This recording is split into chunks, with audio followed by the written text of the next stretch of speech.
Okay, it's 5 after, so I'm going to get started.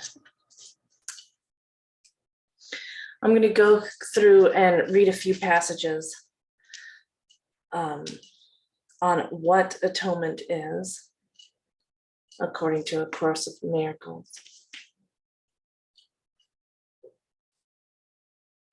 You cannot abide in peace unless you accept the atonement, because the atonement is the way of peace.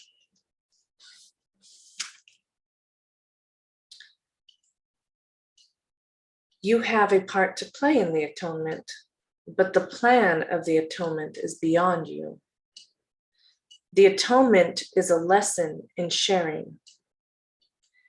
Atonement is for all, because it is the way to undo the belief that anything is for you alone.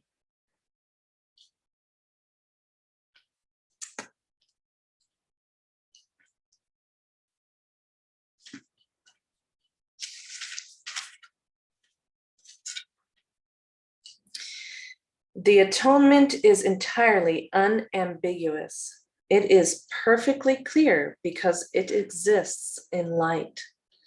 The atonement itself radiates nothing but truth. It therefore epitomizes harmlessness and sheds only blessing. The atonement is therefore the perfect lesson. It is the final demonstration that all other lessons I taught are true.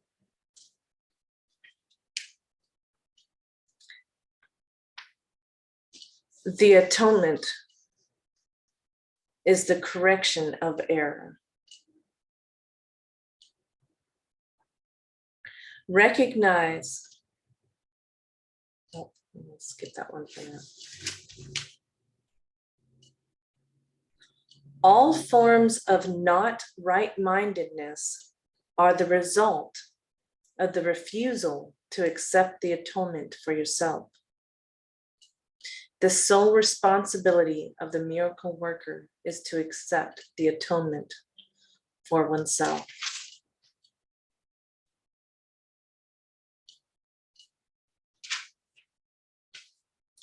The atonement is the guarantee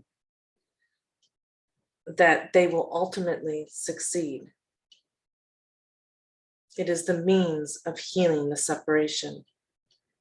The atonement is the only gift that is worthy of being offered to the altar of God. The miracle is the means, the atonement is the principle, and healing is the result. A major step in the atonement plan is to undo error on all levels, sickness or not right-mindedness.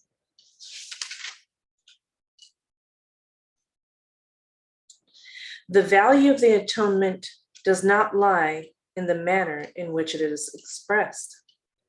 In fact, if it is used truly, it will inevitably be expressed in whatever way is most helpful to the receiver.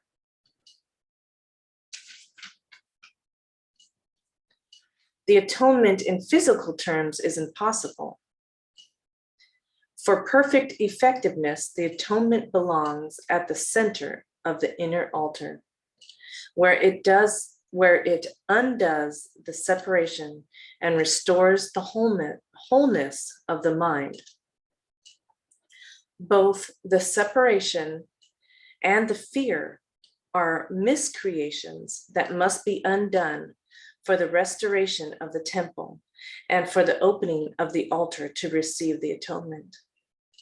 The acceptance of the atonement by everyone is only a matter of time. Spiritual vision literally cannot see error and merely looks for the atonement.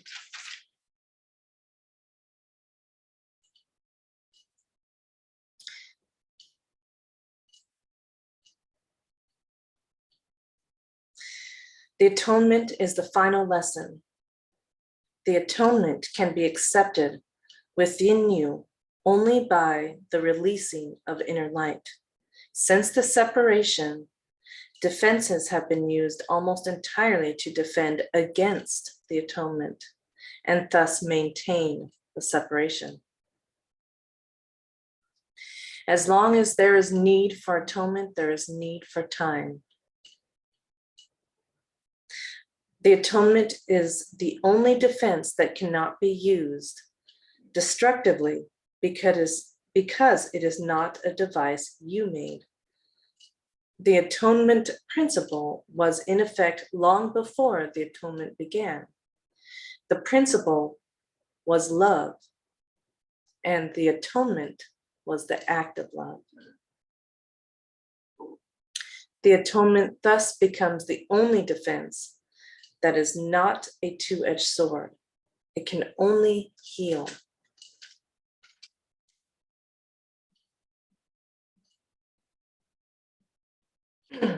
Atonement undoes all errors in this respect.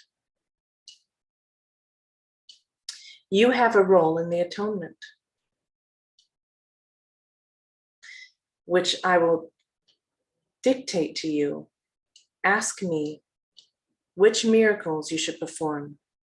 This spares you needless effort because you will be acting under direct communication.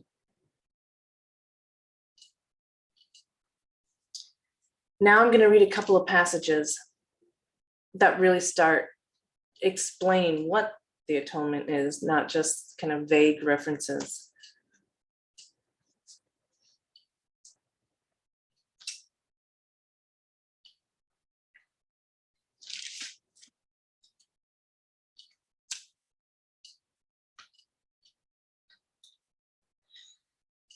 First, you must recognize that immediate correction is needed.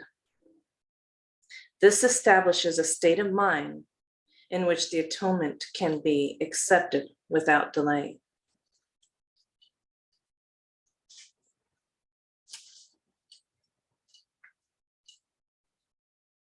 The power to work miracles belongs to you. I will provide the opportunities to do them, but you must be ready and willing. Doing them will bring conviction in the ability, because conviction comes through accomplishment. The ability is the potential, the achievement is the expression, and the atonement, which is the natural profession of the children of God, is the purpose.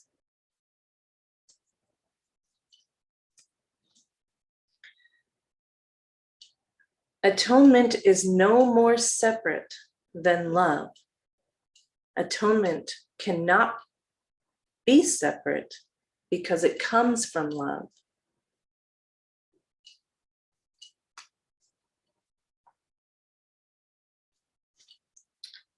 And now we're really going to break it down here, and then I'll explain this all in other words.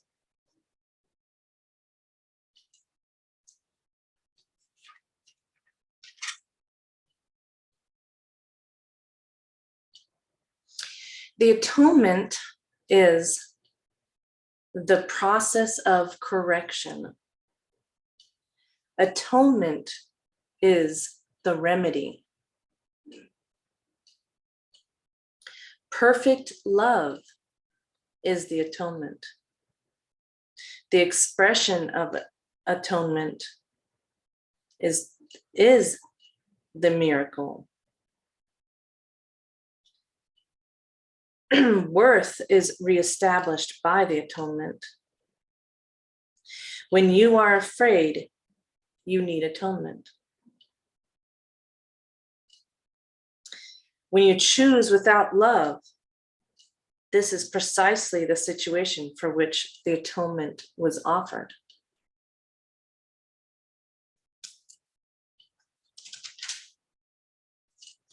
When everything you retain is lovable, there is no reason for fear to remain with you. This is your part of the atonement. The decision to receive is the decision to accept the atonement.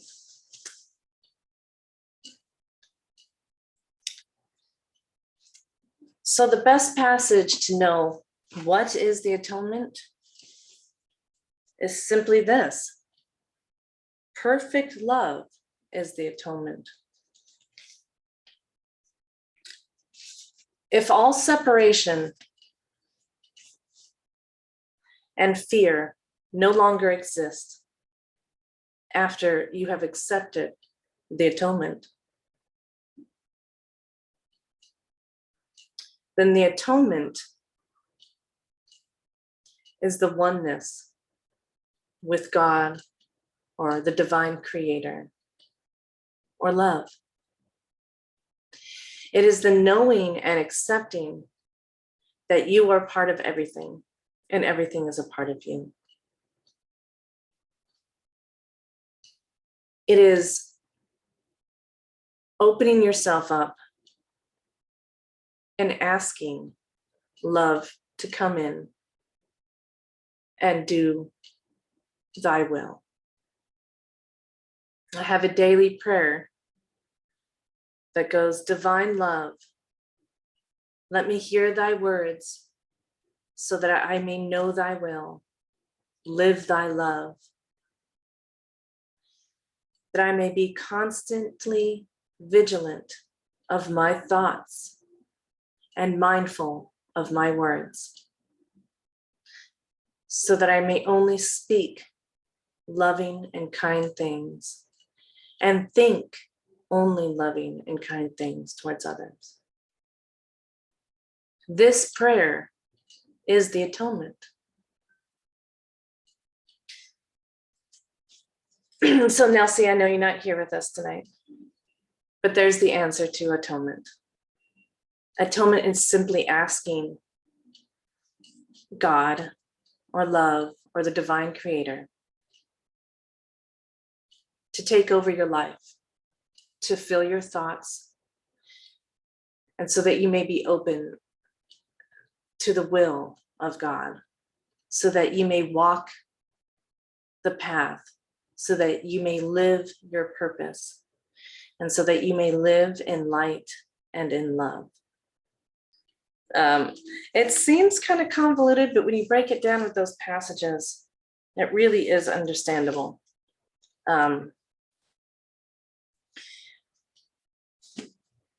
I think another way of putting it is really to focus on the separation, because A Course in Miracles talks a lot about that separation. And what the separation means is, in order for love to know itself, it had to separate from itself. And so our whole purpose in life is to recognize that we are all part of a whole, and that we all come from the divine creator, and we all have the divine creator within us, that we have love with us always, and we are part of love.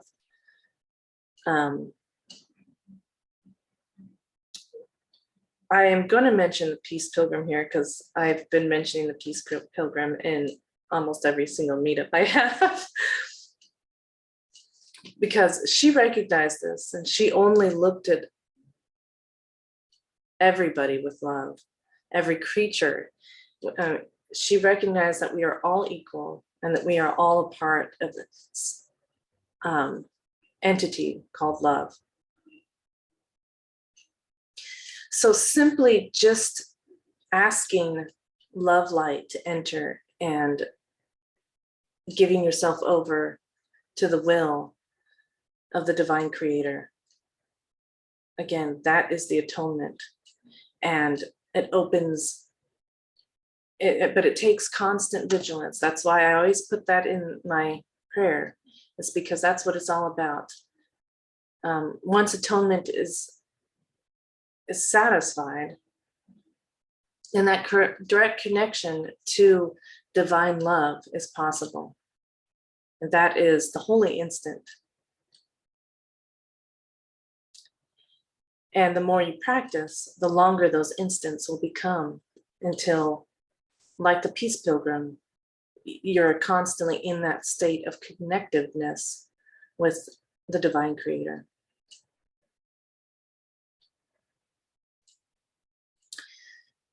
So I strongly urge anyone who's serious about giving their life to service and being in a constant state of love, light, connection, to have a mindfulness practice. I've recently become certified as a mindfulness teacher, and I'll be hosting workshops starting in February. So that's it. Just ask love light to just to hear your inner higher self, the God within you, and to just be filled with love light and to live love. And that is the atonement. And then practice your mindfulness every day. Watch your thoughts and try to turn them around. If you find yourself having an unloving thought or unkind thought towards another, oftentimes I just stop myself and then just send out a burst of love light from myself to that other being, and just stop the words. And that usually brings me a sense of peace, and I can feel the love light within myself when I do that. And I try to make it a practice every day during my mindfulness walks. If I see another being, be it a squirrel or a bird or another human being, to just send out a little burst of love, light, energy, and love towards that being, and recognize that we are both part of the same divine creation, and we are all children of love.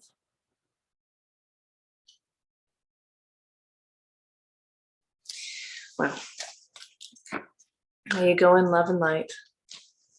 Adonai. Thank you for joining me.